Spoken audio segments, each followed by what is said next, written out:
Hi guys, first of all, apologies if you hear any weird noises. My cat is looking out the window. She is trying to copy the magpies and stuff. She's quite big as well, so she might be bashing the tripod as she's a bit curious by it.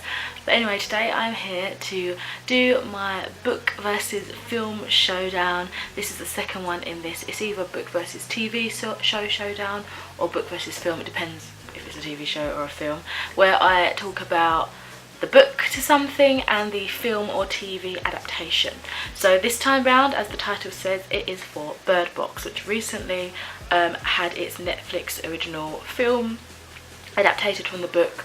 I think was the end of last year or the beginning of this year. Either way, I watched it I think in February, and in May time, I think it was May time, it might have been April, I read and finished the book. So yeah, I'm firstly going to be talking about the film because one of the rare things that I rarely do, as I would, as the word implies, I watch the film before the book. So yeah, I'm going to talk about the film first, and then I'm going to talk about the book, go into a little bit more depth about the differences that I noticed and what I thought, how I felt, certain things were done better or worse, across the board. Okay, so in terms of the film, I actually gave it a 4 stars. If you don't know what Bird Box is, it's about this sort of epidemic strikes the world.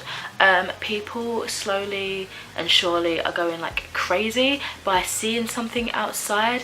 It is discussed a little bit more specifically in the book. I noticed why we may the psychology of why people may be going crazy from what they see, which is interesting. But yes, they see something and then they basically go crazy, attempt to kill whoever's near them, and then commit suicide in usually the most graphic, horriblest, that wasn't a word, way. So yeah, obviously trigger warnings for all those sort of things. I feel like if you've heard of Bird Box, you probably know the basis of what it's about, so if that triggers you, don't pay any mind to this video or those the film or the book. So yeah, I really enjoyed the film actually, but I do feel like I lacked closure. I didn't get where the monsters came from or whatever they were, and why they worked in this way. Again, I already mentioned the book delved into this a little bit more. It was super emotive though, and I felt for the characters, I felt for their journey and the fear and everything that was just happening so crazily. It also took me the longest time to realise the significance of the name Bird Box. I feel like it makes way more sense in the film than it does in the book, but I literally had to hear it spelled out to me, and I was like, Bird Box, it makes sense for the aspect of the birds in this, I loved how beautiful the cinematography was for the film. The use of sounds and touch due to the lack of sight were really amplified and really highlighted, and I thought that was such an amazing tool to use, obviously substituting sight for these other things. Even though we could see what was happening, it was nice to kind of experience what these characters might be going through, and how they relied on other senses heavily when they were outside or things like that. Yeah, it was cool to see visually how this affected their daily life. I love the back and forth navigation of the film, how you got how you actually got a lot more of the backstory sort of splintered in than you did of the actual current plot that was unfolding, trying to get them to safety and stuff. So I thought it was really well done how they went back and forth like that. It didn't seem jarring or anything. Again, this is something you see in the book. I felt like that was adapted quite well onto the screen. Did like the back and forth sort of motion of it, particularly because I'd find just as I was about to ask a question or I was wondering something, we'd get the past perspective that gave more of a background as to why something was happening, what the occurrence was, that sort of stuff. So it was just as I was thinking, I wonder why this is the case, we'd see something from the past, and it was just interesting how it was done. So yeah, I really did enjoy the film adaptation of it. Now let's go on to the book review. So I ended up giving the book a 3 stars. I have the basic review up on Goodreads if you are interested in just reading it. But yeah, this was a nice experience actually to read the book after having watched the film. Again, it's something I rarely do, and so because of that I felt that I actually enjoyed seeing the differences more than I would have if I had read the book. I would have been more annoyed at the differences and been like, that's not the book, that's not what the book did that. Do you know what I mean? Just naturally I'd be irritated because I'd be judging the film based on the book. I'm more of a reader, do you know what I mean? But having gone in and seen the film first and then reading the book, I was like, oh, that's interesting how they've done that differently. And yeah, as you can see in my rating, I actually preferred the film to the book. It's definitely a refreshing experience doing it that way, although I wasn't intending to. Basically, I had heard of the book like a couple of years ago on BookTube, and I was very interested in reading it, but it was something that just slipped to the back of my mind. And then when the film came out, I wasn't too fussed about it, but then I saw all these memes and stuff and I was like, actually yeah, I want to check out Bird Box. And then I thought, let me go back and get the book after and I'll do one of these videos. So it was just a refreshing experience doing it that way for once. But yeah, as mentioned briefly already, although this was an enjoyable experience reading it and it was very easy to get through, I will say that I definitely enjoyed the film just that little bit more than reading the book. Again, something that is a very rare occurrence for me. I felt like the film showed way better the kind of darkness that this epidemic was causing and how hope felt kind of futile. So I feel like that was definitely shown more visually, more well done than the book did. Again, there were quite a few differences in terms of plot direction and characters, but it was changes to me that were very interesting and I liked seeing those differences. Felt like in the book the children were far more capable, so I did enjoy that dynamic and that difference, because in the film they did definitely feel more like children raised in this terrible world. But the book, they were more adapted to. Even Mallory as the mother was more this, I've completely forgot that, yeah, we're following Mallory's story. Even she as the mother was more like shocked as to what they could do. She felt terrible that she had to train them in this way, but she was shocked that they were that capable, you know. So something that the film didn't highlight on too much. I think maybe they were going for the more sympathetic approach of these children sort of being forced to live in this way, which again is a different and interesting dynamic. Again, although I mentioned it in terms of the film, in the book it was interesting to see the split of before and after, and of course during, and how it was written in the book. It feels faster somehow. I think that was probably helped by the quick chapters. A lot of them were pretty short, building that quick pace and of course the overall urgency of the situation. It almost filled you with that panic of, oh my god, what's going to happen next, you know. And then just when you're on the peak of seeing something dramatic, they flipped back to what happened in the past. Do you know what I mean? It sort of kept you on edge, so that was an interesting way, and I feel like again handled slightly differently, gave me slightly different feelings than the film gave me. So this part happens really early on. I don't feel like it's a spoiler, but feel free to skip ahead if you want until like at least a minute or something. But I feel like the death of Shannon is very different too. I think for the film they perhaps wanted something a bit more dramatic than what was actually written for her, for us to actually see what happened, especially through Mallory's point of view in the film, as we didn't actually see what happened in terms of the death of Shannon, so I'm trying to remember the names, in the book, so hopefully that made sense. Okay.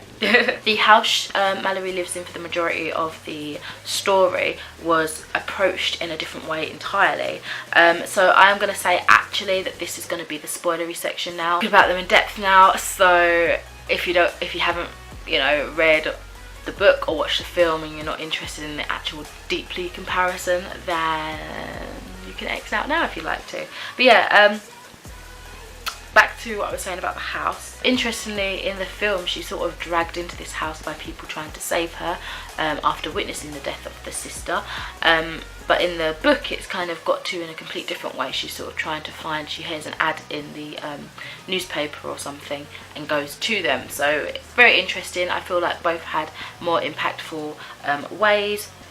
The film was more like urgent, oh my god, get to it. The book was more like calculated, having to try and make this trek in a car with a blindfold on, trying to get to a destination, do you know what I mean, when she can't see and she's heavily pregnant. So again, different sort of feelings arising from the different outlooks on how this situation occurred.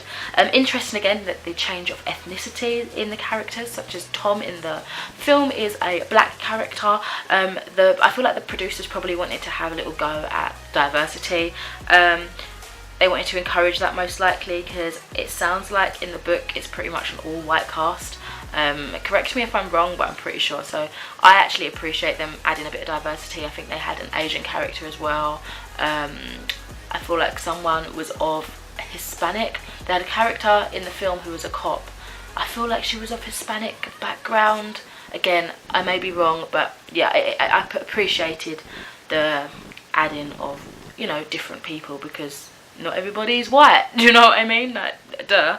But to be honest, all the characters seemed pretty different across the book and the film. I'm not sure if everyone even had the same name. I can't remember, but I couldn't really remember individuals to that depth, but I feel like they were pretty different. I don't know. The writing of the actual book is pretty basic. It's more observational than anything else, I would say, so it makes it easy to get through, but in a way not very engaging. Mallory and her immediate circle seem to be more of a younger sort of age group, and in her case more unsure, specifically to Mallory, set of characters. So again, you have a bit more variation in ages and stuff like that in the film, whereas in the book they all seem to be like in their early 20s or something. I loved hearing Tom's backstory in the book and who he had lost in this epidemic. It was quite sad to hear, and the relationship between Mallory and Tom in the book, I liked that it wasn't necessarily a romantic relationship.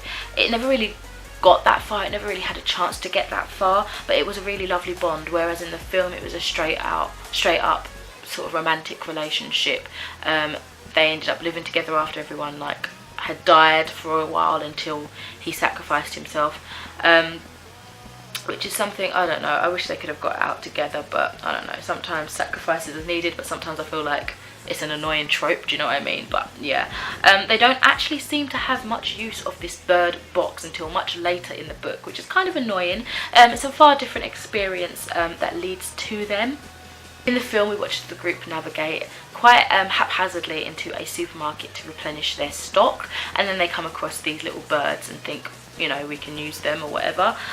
Whereas in the novel, Tom and Jules decide they need more dogs for protection, which is a really interesting difference actually. There wasn't really any dogs at all, I don't think, in the film, so that was interesting. And upon rummaging through some of the neighbouring houses, they stumble on some birds, and Tom has the idea of, oh look, they will alert us when someone is near, something is near, do you know what I mean? So that was interesting. As soon as the dogs were mentioned though, I was worried, because obviously they were gonna die. I just knew it. I hate animal deaths, I hate hearing about it. It makes me, I'm such an I can never say it, empathic person. I have so much empathy, specifically towards some animals and stuff, so it just makes me uncomfortable. But the idea it gave us about looking for strays that are used as sort of guides was very interesting. The idea of whether animals can be affected by this madness was really interesting as well. I'm really grateful that Victor, the main family house dog, or whatever you want to call him, his death wasn't explicitly written as I feared it would be. But even the basics of what was happening was still horrific to read. So yeah, definitely the animal, I mean, it is filled with some horrific suicidal scenes. But when I read about animal deaths, even if I see animal death on a film or whatever, it just makes me, I feel for that more than people in some regard. It's really strange. I had almost actually forgotten about Gary and his introduction into this storyline, which is crazy, as he, I would say, is the sort of catalyst to the shitstorm of all the deaths of the house, leaving Mallory to look after 2 infants, one that isn't even her own, and you know, it's just crazy.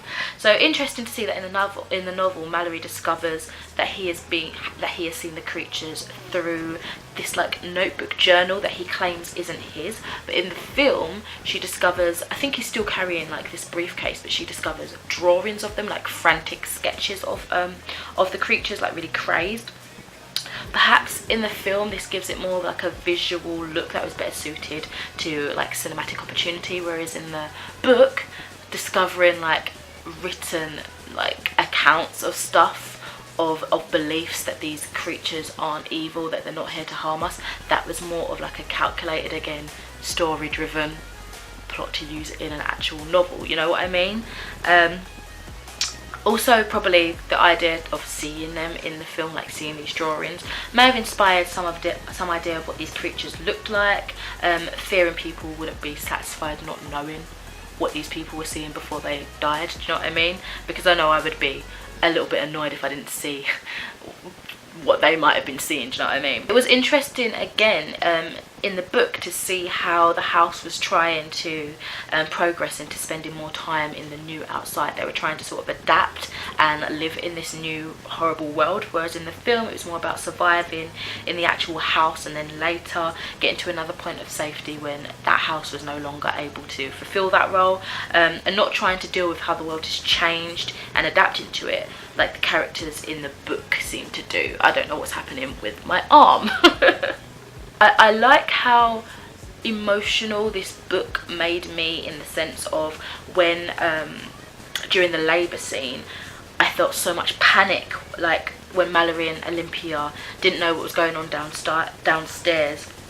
I think it made me more anxious. We actually see what's happening in the film, but in the book, not seeing that gave me this other sense of panic, this other deep-rooted fear. So once getting off the river, it definitely seemed easy to get into the house for the blind in the book, but perhaps this was swapped out for what she learned in the house about about having to blind themselves in the early days. In the film, it's definitely more of a struggle once they got off the river, trying to navigate finding this house. I think that the book's version was maybe again a less cinematic interpretation than the film opted for, which was getting separated from the kids, almost losing them in the forest, well, losing them in the forest and almost losing them to the monsters, which is how the film interpretates it. And that was more like, oh my god, what's happening, oh my gosh, you know what I mean? I'd actually be interested in seeing like a cult arise from this, either through the people that have seen these creatures and have lived and gone crazy or whatever, or from the people living in fear. I feel like, I don't know, if there was an opportunity to see how other people were living in this newer fearful world, it would have been interesting to see that. But obviously we just focused on this one group and they didn't have those sort of cult-like tendencies. They were just trying to survive in. But I think that would be an interesting aspect. If you agree, let me know. If not, that's all cool, let me know as well. The children do have to endure a lot in both the film and the book, I would say. A lot of cruelty to train them in this survival, which is really actually upsetting, particularly to read. Mallory does this out of the fear for them, but I find it still very cruel. Again, in the film, I feel like they do still have that childlike innocence to a sense, but you do see how rough Mallory is, saying, you don't do this, boy you do this, girl you do this, do not talk. But in the book as well, I feel like it goes even deeper into this cruelty, and it's interesting as well to see Mallory's own thoughts, how she's reflecting on this, and she knows that it's a sad existence, she knows it's a terrible way, she even questions whether she's a good mother or not, but she's doing this out of wanting them to survive. And it was interesting to just see that sort of debate going on within herself more in the book. So yeah, those are my thoughts on the book and the film adaptation of Bird Box by Josh Malerman, I think is his surname. Let me know what you guys thought about it. Give me some of your differences that you preferred in the film or maybe in the book, what you hoped to get out of it, what you were glad that you got out of it, if you enjoyed it or didn't enjoy it overall. I would love to hear. I will hopefully see you in another video soon. Bye bye.